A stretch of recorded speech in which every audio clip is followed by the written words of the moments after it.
Pues vamos a cerrar por todo lo alto este viernes de festival de Celsius, teniendo con nosotros al grandísimo John Wagner, un autor que si me pusiera a enumerar uno por uno todos los trabajos que ha hecho, ya se nos iría la charla. Así que evidentemente no vamos a hacer eso, sino que vamos a ir deteniéndonos en algunas de sus obras fundamentales. Algunas es inevitable, esto es como los rockeros, ¿no? Cuando los viejos rockeros, cuando ¿cómo van los Rolling a no tocar Satisfaction? Entonces va a haber preguntas inevitables, y de hecho el título de la charla ya os da una pequeña pista. Es imposible no tener a John Wagner con nosotros y no hablar de personajes como El perro de Estroncio, de obras como Una historia de violencia, de su trabajo con personajes icónicos como Batman. Star Wars lo dejamos para mañana, ya lo habéis visto en el programa. Y por supuesto es imposible no hablar con él del Juez Dredd, película que además se verá estos días en la calle. Así que, siendo conscientes de esto, también intentaremos preguntarle nosotros y vosotros alguna cosa un poquito más original y diferente. Vamos a quitarnos el elefante blanco de la habitación y vamos a recordar cómo fue una vez llega a 2000 AD, está surgiendo esta revista, están buscando un personaje, a él le involucran, creo que Pat Mills, en un poco coordinar guiones, y de repente se le ocurre hacer una historia de policías, que debería haber una historia de policías dentro de la revista. Y esta historia de policías acaba siendo esta especie de, no sé, de Harry sucio futurista, que ya es historia y que ya todo el mundo conoce, y que yo creo que no hay autor británico que no haya trabajado con él, y no hay autor de fuera que no lo haya querido hacer. Cuéntanos un poquito la génesis real de los tres. Wanted to write with Judge Dredd. So where does it come from? How was it born? It started in a comic called Valiant. Valiant was a dying comic, and I was charged with resurrecting it. Of course, I failed. But I introduced new stories to it, and one of them was a story based on Dirty Harry called One-Eyed Jack. He was a tough New York policeman who played things close to the limit. Sometimes he went over the line, and he was more popular by 2 times than anything else in the comic. And well, I knew that kind of story worked very well. And when Pat Mills was originating 2000 AD, are you writing all this down? No. He's doing. I am. Don't worry. Please. When Pat Mills was originating 2000 AD, I was reading over his stories with him, and one story that he didn't have was a future cop.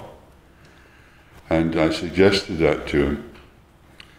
And he had a character who was an occult detective called Judge Dredd. And I didn't like the story, Pat wasn't keen on it either.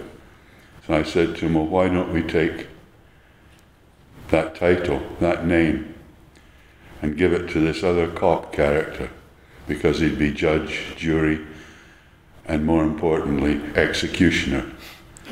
Because a good hero works well, a good villain works well, but when you can get hero and villain together, you've got a winner. And that's what Judge Dredd is. I prefer the villainous side of him.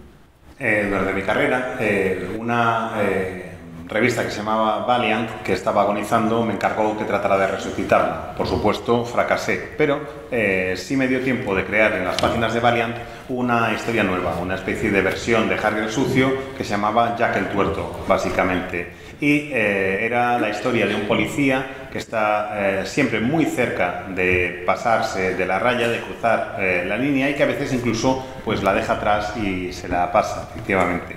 Y vi que esa serie, aunque la revista cerró, pues era 2 veces más popular que cualquiera otra de las que incluíamos en la revista de cómic. Así que cuando sabía que funcionaba, vamos, así que cuando Pat Mills me llamó para involucrarme en la creación de 2000 AD, pues yo me ponía a leer la lista de historias que tenía para la revista y decía, aquí me falta algo, me falta un poli del futuro, por ejemplo.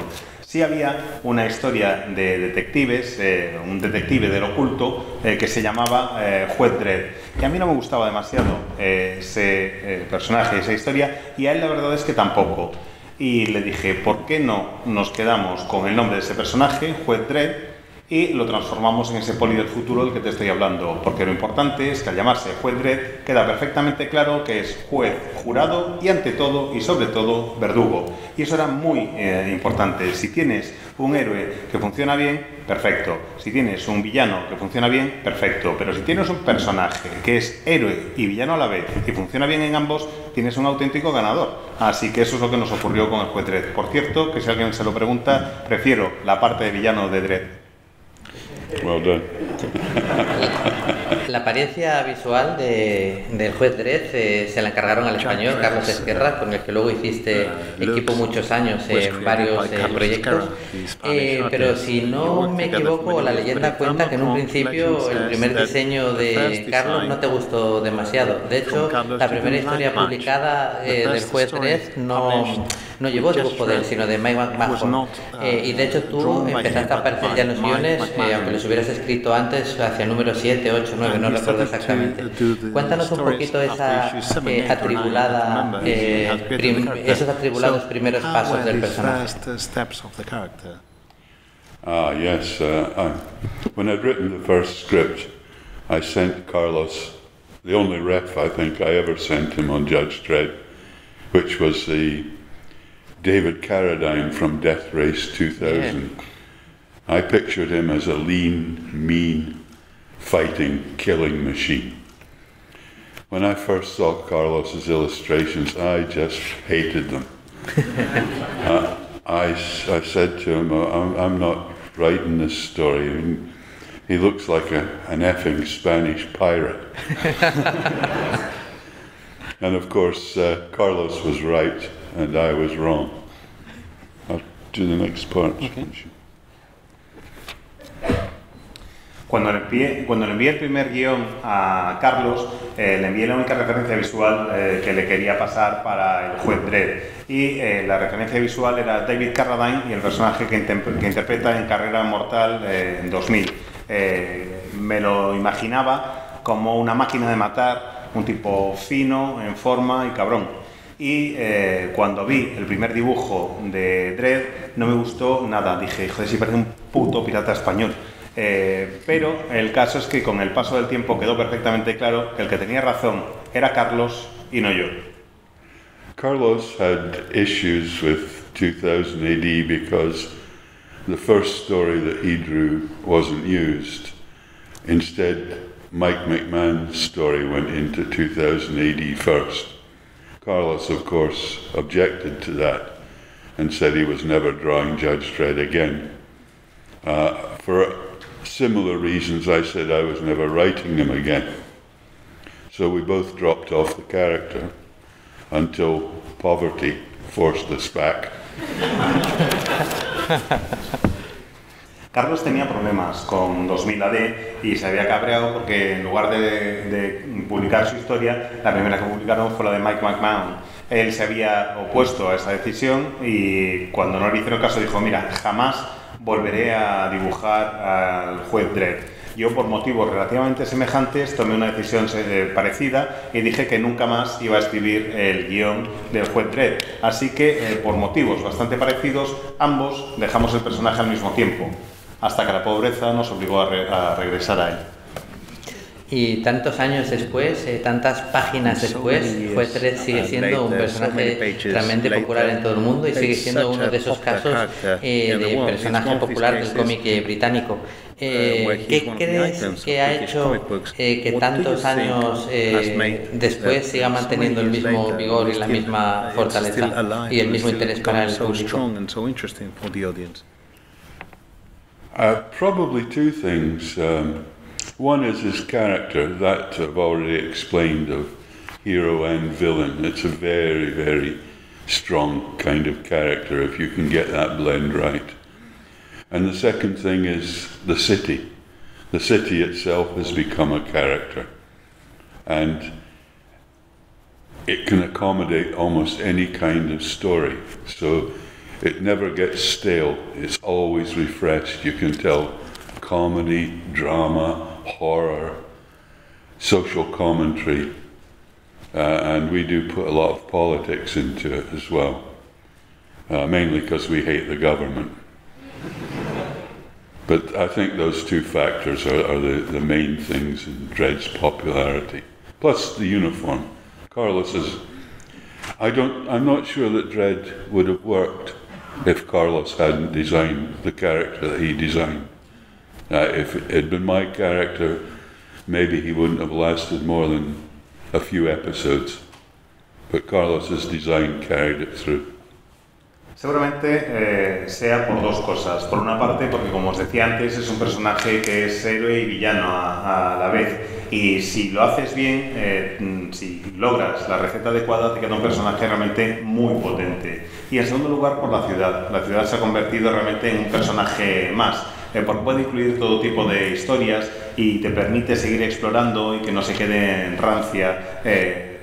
Que no se quede rancio el relato que quieres contar, te permite hacer comedia, te permite hacer drama, te permite hacer historias de terror, te permite hacer análisis social, y eso es algo que hacemos bastante. Incluimos también mucha política en la serie, básicamente porque odiamos a nuestro gobierno. Pero yo creo que estos dos factores unidos son muy importantes. Y hay otro factor que es absolutamente clave. No creo que el personaje hubiera podido sobrevivir sin el diseño que hizo Carlos del aspecto visual de Dredd. Mi personaje, tal como lo había concebido, quizás hubiera durado unos cuantos episodios, unos cuantos números, pero desde luego estoy convencido de que el diseño de Carlos fue lo que hizo que el personaje perviviera y saliera adelante. El personaje ha aparecido en muchas partes, pero hay que destacar las dos adaptaciones cinematográficas. La primera de Danny Canyon con Stallone en el papel de juez Dredd, y luego la de Pete Travis con Carl Urban como protagonista. Me gustaría saber un poco cómo viviste estas dos experiencias y cuál te gusta más a ti y por qué. Right, well, obviously, I like the second one best. A lot of people say to me that they really like the first one and they like it best, but I just brush them aside. They don't know what they're talking about. But I never criticized Stallone because the royalties from the first film helped me buy my house. The trouble was that... don't worry. The trouble was the first film... They filmed the wrong plot. The plot that they filmed had nothing to do with Judge Dredd. The recreation of the city, that was great. Some of the CGI was really good. Mean Machine looked terrific, but the plot was not Judge Dredd. Obviamente me gusta más la segunda. Hay mucha gente que me dice que prefiere la primera, que es mucho mejor, y rápidamente los aparto de mi lado y no quiero ni verlos. No puedo criticar de todas formas a Stallone porque los royalties que me pagaron por esa peli, los derechos que me pagaron, pues me sirvieron para pagar la casa en que vivo. El problema que tiene esa primera película es que rodaron la historia equivocada, rodaron el argumento equivocado. Ese no es Dredd. Lo que está muy bien es la recreación de la ciudad. Hay CGI que está absolutamente muy logrado. La ciudad tiene el aspecto que tiene que tener. La fábrica de carne, por ejemplo, es extraordinaria. The second film was just called Dredd. It was true to Judge Dredd. Unfortunately, it didn't have the budget of the first film. The first film comparatively had at least 5 times the budget of the second film. But Alex Garland is quite a clever writer, and he realized that you could not do an expansive Mega City 1 film and show every aspect of the city. So he focused on just the action in one city block, and that's what enabled them to do the film on such a small budget and yet make it true to Dredd. The actors as well were really into the part. Carl Urban didn't take off his helmet. Olivia was great as Anderson, and all the rest. And I actually they flew me to South Africa to see the filming. And when Carl was about to do a scene, you could see him getting his jaw in order to do Dredd, getting that jaw jutting out. And he played the part really well. Not that Stallone didn't, but he took off his helmet and he kissed the girl, and that was all wrong. La segunda peli de Dredd, que se titula simplemente Dredd, es mucho más fiel al espíritu del personaje, del juez Dredd, pero tenía mucha menos pasta para rodarla. En la primera tenían 5 veces más presupuesto. Lo que pasa es que Alex Garland es un guionista muy inteligente y muy bueno, y sabía que no podía contar una historia que se expandiera por la megalópolis, por la megaciudad. Así que centró la acción simplemente en un bloque de edificios de la ciudad. Y eso permitió contar una historia con poco presupuesto, pero que fuera fiel a Dredd y a su espíritu. Me gustó mucho ver cómo los actores se lo tomaban tan en serio y se metían en el personaje. Sé que Carl Urban no se quitaba nunca el casco, por ejemplo, que Olivia está fantástica como Anderson, y de hecho me llevaron a ver el rodaje en Sudáfrica y me encantaba ver cómo justo antes de empezar a rodar Carl Urban empezaba así a sacar una mandíbula, a hacer así. He's better than me. Para que se pareciera a Dredd. No se quitaba nunca el casco. Stallone no estaba mal, tengo que reconocerlo. El único problema, los dos únicos problemas, es que se quitó el casco y besó a una chica, y eso Dredd ni de coña. Hablando ahora de la película de Dredd, has mencionado personajes de la juez Anderson, que es un ejemplo de cómo el universo que creaste junto a Brian Boland al dibujo, si no me equivoco, y que es un ejemplo de cómo ha ido creciendo el mundo alrededor del personaje de juez Dredd, pero en realidad para los años que llevan publicación, aunque sí ha habido personajes recurrentes, no ha habido tantos personajes, quizás porque la sombra de Dredd es muy grande, pero Anderson sí ha resistido siempre a ello. Me gustaría saber por qué cree que es el secreto del éxito de Anderson en comparación con otros personajes que han llegado a la serie. Perhaps if there's one lack in Dredd, it is sidekicks, because most of the good ones tend to get killed off pretty quickly. And we have a few perennial characters like Judge Death, once again a Boland illustration. And Hershey, the chief judge, and actually the current chief judge is based on the identity of a fan who used to help me with Judge Dredd. When I forgot things and I needed reference, I would phone him up and say, "What happened in issue 313?" And he would tell me. Unfortunately, he died, and as a sort of tribute to him, I made him chief judge. But I suppose most of the good villains or secondary characters either get killed or arrested and locked away. If they don't get locked away, the villains and Dredd's failed. So we can't have two, like Batman. I mean, we couldn't have the Penguin running around all the time. Dredd would have to arrest him or kill him. We couldn't have the Joker making a fool of Dredd all the time. There are one or two characters that have done that, but even then I could say, well, this can't go on. Like PJ Maybe, who was Dredd's perennial nemesis. Eventually I thought, well, we can't have him keeping on making Dredd look a fool. So I killed him. I had Dredd kill him. Or did I? Well, who knows, he may come back. Claro, una de las carencias de Dredd es que los personajes secundarios y los villanos tienden a morir con bastante rapidez. Y es bastante normal que así sea, porque el juez, bueno, pues tiene que impartir la justicia. Tenemos algún que otro juez que es bastante recurrente, como el juez Muerte, dibujado por Brian Boland, por ejemplo, o el juez Hershey, que fue el jefe de los jueces, el actual jefe de los jueces está basado en un fan, en un lector que me echaba una mano siempre con las historias, porque a mí se me olvidaban, cuando se me olvidaban las cosas, le llamaba y le decía, oye, en el número 313, ¿qué es lo que pasaba? Y siempre me lo contaba, pero por desgracia se ha muerto y ahora lo que tenemos es al jefe de los jueces, que tiene su imagen y su nombre, y es un homenaje a él el haberle nombrado juez jefe. La mayoría de los malos acaban rápidamente muertos o encerrados, igual que le ocurre a la mayoría de los secundarios.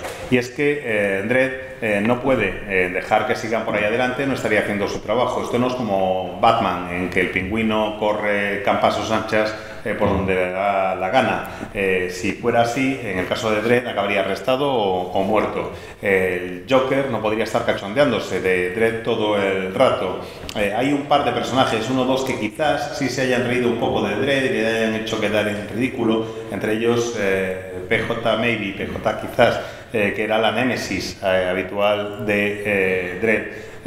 Pero hasta él acabé por cargármelo, porque no podía mantener a alguien que siguiera escapándose del juez y que le dejara quedar en ridículo. Aquello sería un auténtico cachondeo. Así que, como digo, lo maté. Hice que Dredd lo matara. O igual no. Ya veremos. Has creado muchos más de los personajes más importantes del cómic británico. Vamos a pasar un poquito por encima por uno aquí también publicado en España en su momento, que es El perro de Estroncio, que era una especie de western de ciencia ficción en un mundo en que los mutantes son perseguidos. Pero sí me quiero detener un poco más en Robo Hunter, un personaje que era una especie de detective privado que resolvía casos relacionados con robots, porque también tengo alguna pequeña duda sobre su origen. Ya nos contaste que Carlos Ezquerra de primero no había gustado mucho el diseño, pero al final del tiempo se demostró que tenía razón. Pero los primeros diseños de Robo Hunter te los hizo otro autor español, José Luis Ferrer, y finalmente no acabaron viendo la luz y acabó rediseñando al personaje Ian Gibson. Entonces me gustaría que nos contaras qué pasó, y en este caso no tuvo la suerte de Ezquerra de que el tiempo le diera la razón. El tiempo aquí parece ser que dio la razón a Ian Gibson. Cuéntanos, ¿cómo hubiera sido el Robo Hunter de José Luis Ferrer? How would José Luis Ferrer's Robo Hunter have been? Well, I'm not really sure why the initial artist was taken off Robo Hunter. I'm not sure I even saw the illustrations, but editorial weren't happy with it and they appointed Ian. I'm glad they did, because I love Ian's little robots. He's such a fine line artist, and he brings over the humour very well. But I can't really throw any light on why.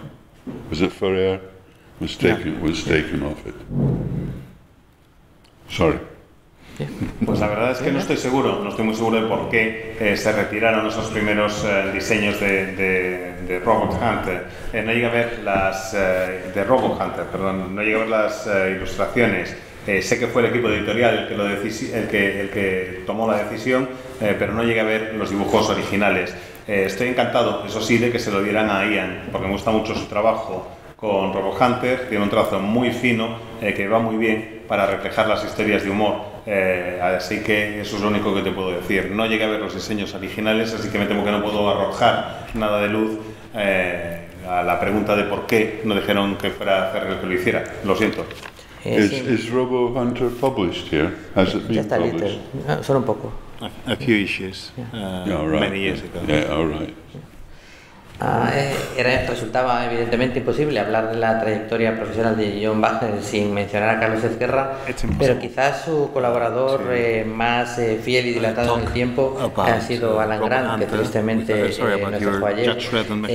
Y hablando, por ejemplo, de la jueza Anderson, recordaba que casi todos los episodios de la C Division los había hecho Alan. Pero es que juntos colaboraron tanto que llegaron a tener, no se sabe cuáles, yo por lo menos no lo sé, montones de seudónimos que taparon un poco lo súper prolíficos que eran, y formaron parte de la primera gran oleada de autores británicos invadiendo el cómic norteamericano. Después de una serie limitada muy exitosa, ya que te mencionó a Batman, tuviste la oportunidad de trabajar con el Hombre Murciélago. Cuéntanos un poquito cómo fue trabajar con un icono como este y cómo lo afrontaste. It was great working with Alan. There are things that are better, or can be much better, written as a team. One of those things is an action story with a lot of action, or comedy. It's really great to have an editor to tell you right away if your jokes are funny or not. There was a time, though, when Alan and I were writing so many stories in the comic, in fact the whole comic, 2000 AD, and other comics as well, that we were encouraged to use pen names for the stories so that people didn't realize that the comic was being written just by us. So we used to try and think up the most boring pen names that we could, like Dave Spence and Bill Smith and names like that, just for fun. And like we take local shops and use their names, or we had a laugh with them. It was terrific working with him, and it was great doing the first early issues of Detective with him as well. I didn't last very long because it was about 8 years into our partnership, and I think we were getting a little bit stale.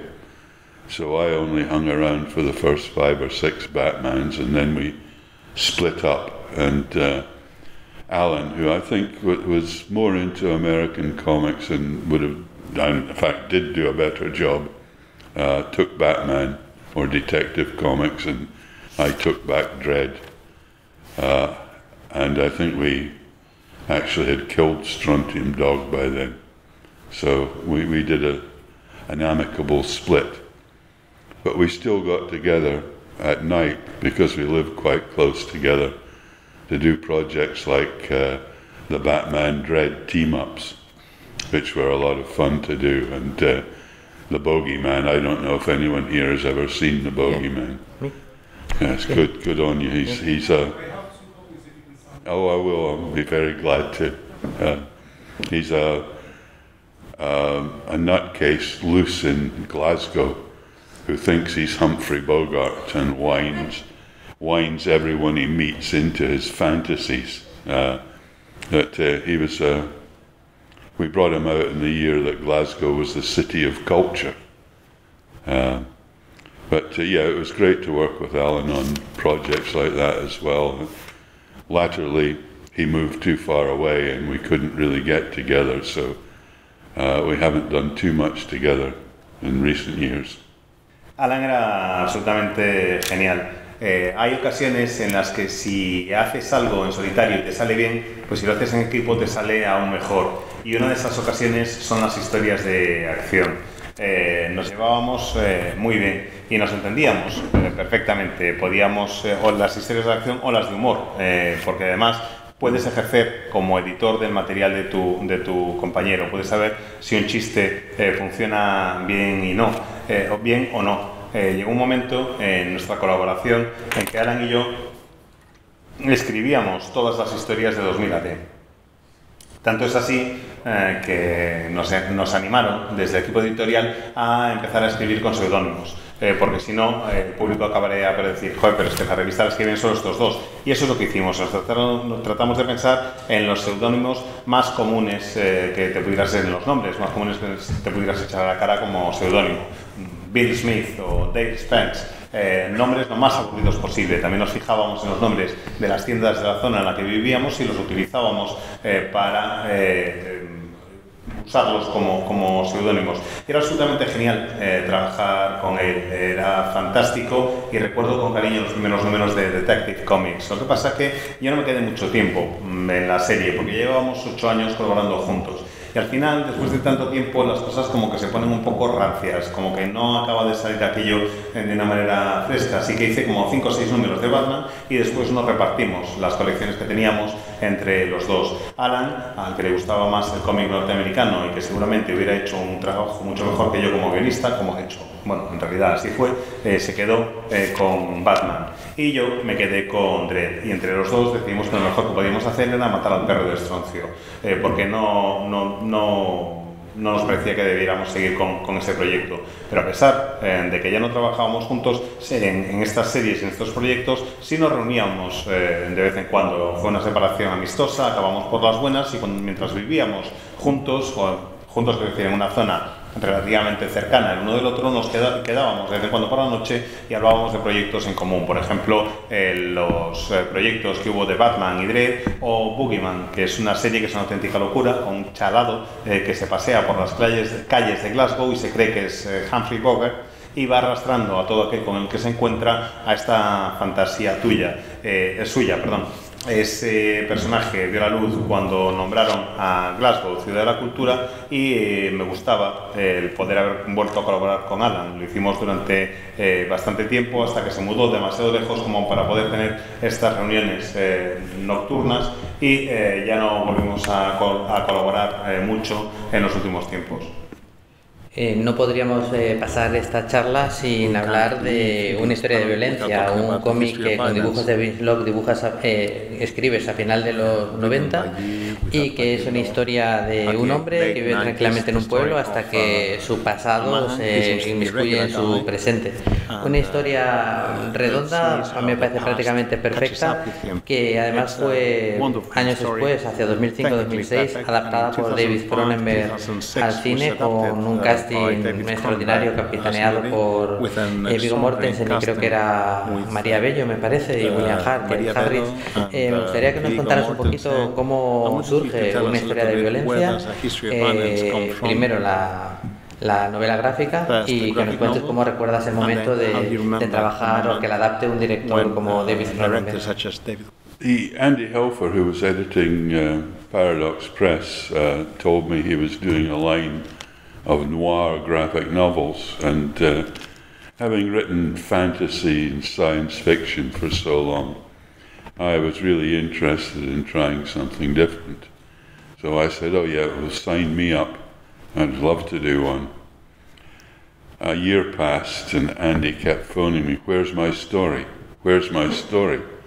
And I just wasn't coming up with anything, and finally the idea came to me, not quite fully formed, but within a week I had written the first of 3 parts of it, and all made quite a lot of sense.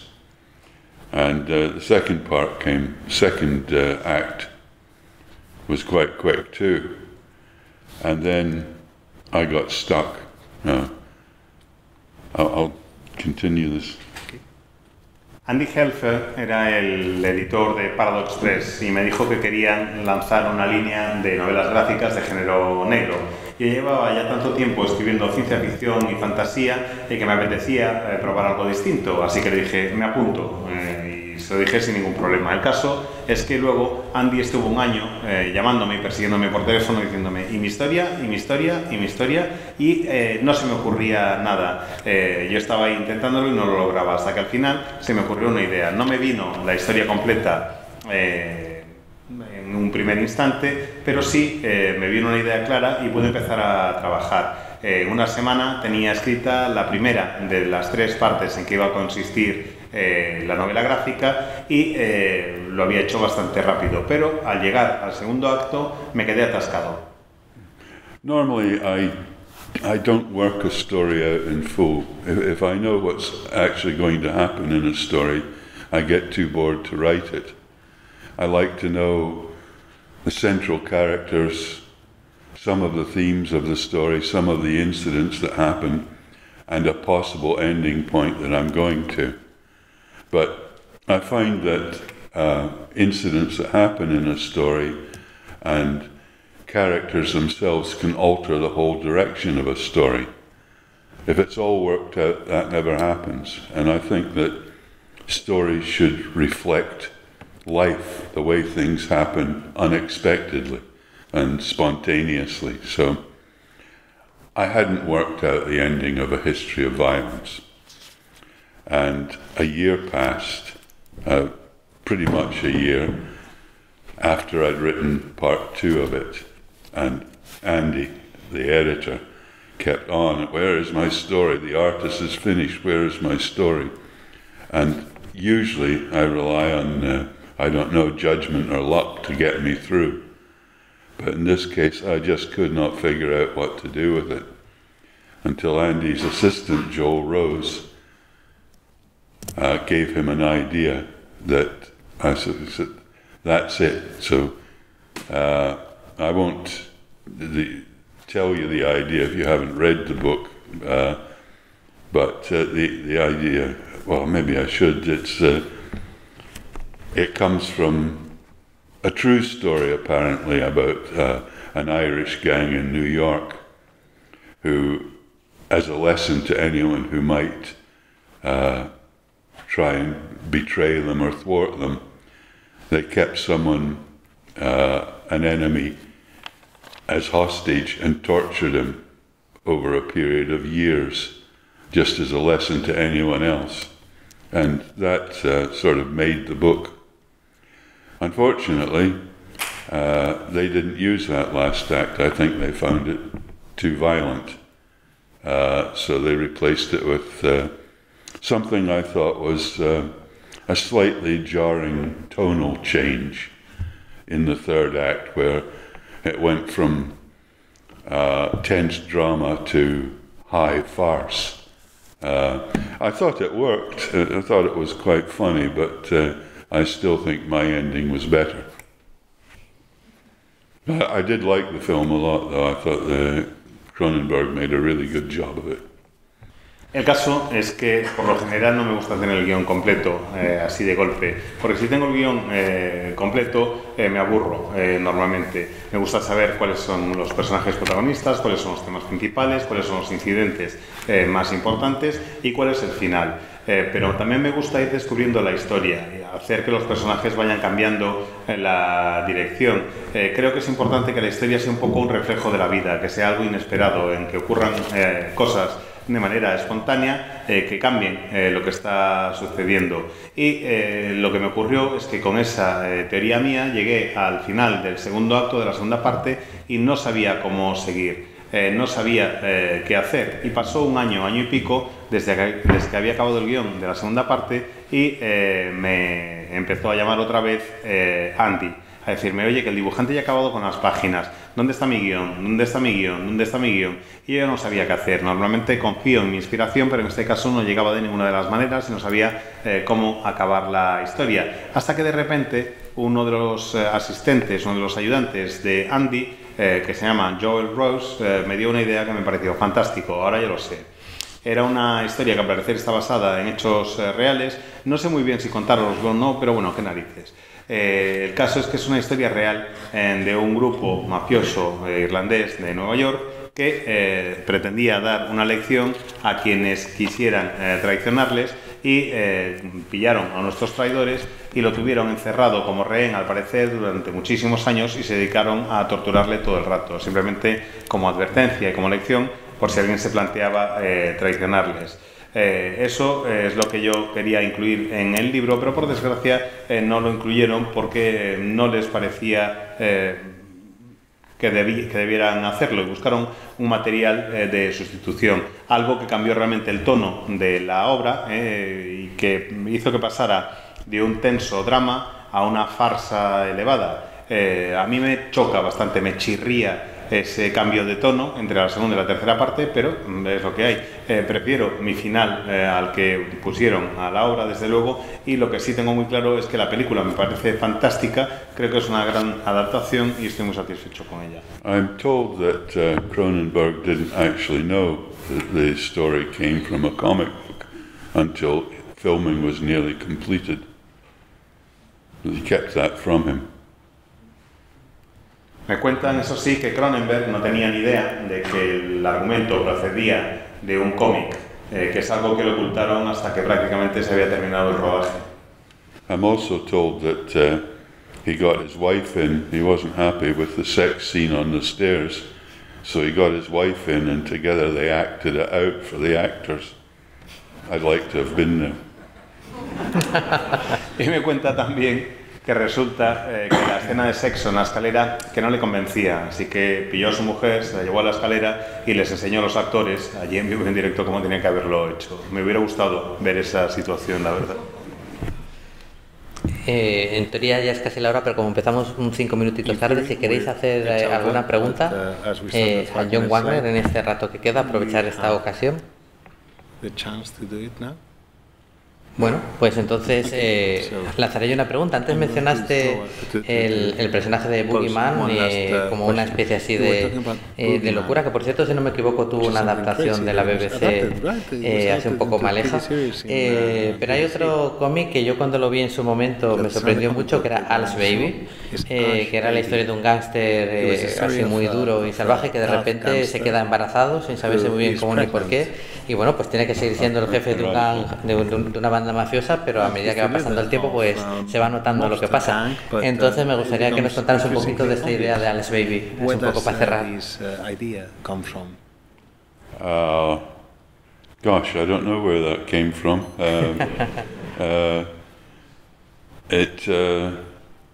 No, I sometimes things just spring on you. Like I've written Judge Dredd stories based on a remark I overheard sitting on a bus. Alan Grant and I used to, when we were doing Judge Dredd, we used to get the daily paper and we'd sit there and we'd go through it and say, oh, there's a story here about, you know, a doctor that's doing this, and how would that extrapolate into the future? But ideas can come from anywhere. And it's just hard to pin them down, and I really don't know where that one came from. But I had a lot of fun doing it, and I think Carlos, his art on it was spectacular. He was just learning to computer color there at the time, so some of the coloring I think is a bit garish, but his basic art on it was wonderful. There's something about a Carlos Ezquerra character. You can look at him or her and you can tell so much about them just from the way they hold themselves, the way they look. You know, half the character is there in your mind already as you look at them. You know, like Judge Dredd. No me acuerdo de dónde salió esa idea. Las ideas te pillan por sorpresa. He escrito guiones de Juez Dredd basados en comentarios que he escuchado mientras iba en el autobús. Cuando Alan Grant y yo escribíamos Dredd juntos, pues solíamos sentarnos, pillar el periódico y ponernos a leerlo, a ver qué es lo que encontrábamos en el diario. A veces veíamos una cosa que decía, pues yo qué sé, tal doctor ha hecho esto, y tratábamos de extrapolarlo para ver cómo podía ocurrir algo semejante en el futuro. Eso es algo que me gustaba. Las ideas pueden surgir de cualquier sitio, y aunque no me acuerdo de dónde surgió esta en concreto, sí recuerdo que me lo pasé realmente muy bien haciéndolo. Además, el dibujo de Carlos es absolutamente espectacular. Él estaba en aquella época aprendiendo a hacer el color por ordenador, daba color por ordenador, y a ratos queda un poco chillón los colores que tiene. Pero bueno, aparte de eso, me parece fantástico. Y es que los personajes de Carlos Ezquerra tenían una cualidad única. Cuando lo veías o cuando la veías, simplemente de un vistazo entendías mucho más que lo que era simplemente su aspecto. Comprendías mejor cómo era el personaje. Y eso lo hizo en este proyecto, y por supuesto lo hizo en su momento en el Juez Dredd. Bueno, pues ahora sí que hemos llegado al final. Ya os dije que no daría tiempo a cubrir todo. No hemos podido hablar de su trabajo con el Doctor Who y con Dave Gibbons, por tanto, de su trabajo con Alien, de una serie que a mí me gusta mucho, que se llama The Last American, que hizo para Epic, creo que era, con Mike McMahon, y no hemos hablado de otro trabajo que le unió a un dibujante español, que es La Planta 13, que guionizaron tanto él como Alan Grant y que está ahora siendo publicado por Dolmen, pero este es más fácil, vais, lo leéis y así nos hemos ahorrado y no os perdéis nada. Y decía que las ideas se le ocurren en cualquier parte, que las ideas pueden venir de cualquier lugar, pero eso es cuando eres un guionista muy bueno. Nosotros hemos llamado a esta charla, aparte del juez Dredd y creado otras historias legendarias, porque sabemos que estamos ante un autor legendario y estamos tremendamente contentos de que esté aquí. La última vez que estuvo aquí fue en el 97, en las jornadas del Cómic de Avilés, hace exactamente 25 años. Para mí, por tanto, es un momento muy especial.